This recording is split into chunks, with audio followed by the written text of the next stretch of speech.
کسی نے ادھار لے رکھی تھی، بات سمجھ میں آ گئی کہ بھائی بہت خطرناک بات ہے، اب دینے کا جذبہ ہو رہا ہے، تو کیا کرنا پڑے گا؟ توبہ کیسی ہو جس نے ادھار لی ہو، اور وہ توبہ کیسے کرے؟ ہمارے پاس حقوق العباد کا جب بندوں کے معاملات کی بات آتی ہے نا، تو ہماری توبہ کیسی رہتی معلوم؟ اللہ میں نے بہت غلطی کر دیا، میں نے یہ کر دیا، میرے سے یہ ہو گیا، میرے سے اللہ تو مجھے معاف کر دے. اور بعد میں اس میں کہ بھائی صاحب میں نے اللہ سے معافی مانگ لیا ہے سچی، بولتا لیکن میرے ادھار نہیں دینا واپس. اللہ سے معافی مانگ لیا بولے تب کیا ہے؟ توبہ تو نصوحہ ہو گئی اپنی، مطلب پوری پکی توبہ کر لیا میں نے، اب اس کی بات کسی کا لوں گا، مطلب لوں گا نہیں میں، اور باقی جو پرانے تھے ان کا دوں گا نہیں، چونکہ توبہ کر لیا نا، تو میری توبہ ہو گئی. اس لیے میں خاص رہوں گا. اب ایسا شخص توبہ کیسے کرے؟ سنیے، سب سے پہلے دل میں نادم ہوئی، اللہ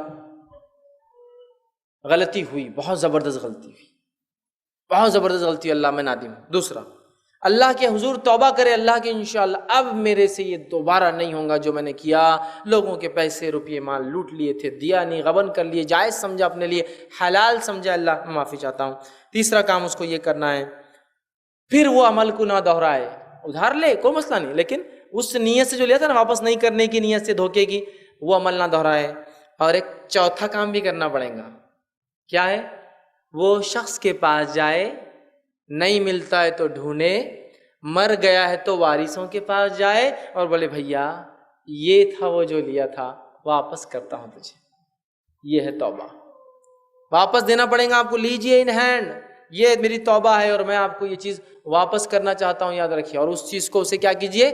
واپس کیجئے. اور قرض کے تعلق سے نبی اکرم صلی اللہ علیہ وسلم کی ایک روایت ہے، آپ صلی اللہ علیہ وسلم نے کسی سے ایک اونٹ ادھار لیا تھا. اس کے بعد ہوا یوں کہ وہ اونٹ دینے کا جب وقت آیا تو نبی اکرم صلی اللہ علیہ وسلم کے پاس جو اونٹ موجود تھے وہ اچھے قسم کے تھے، وہ اونٹ اچھے قسم کا نہیں تھا جو لیا گیا تھا، وہ ہلکا تھا تھوڑا، اور یہ جانور اچھے تھے. تو صحابی نے کہا اللہ کے رسول جو جانور لیا گیا تھا وہ بہت اچھا تھا، اب جو جانور لوٹانے کی بات آ رہی ہے وہ تو بہت اچھا ہے، وہ لیا گیا وہ اتنا اچھا نہیں تھا. تو نبی اکرم صلی اللہ علیہ وسلم فرمایا تم میں سے وہ شخص سب سے بہتر ہے جو لوٹانے میں سب سے بہتر ہو، تم میں وہ شخص سب سے بہتر ہے جو واپس کرنے میں سب سے بہتر ہو.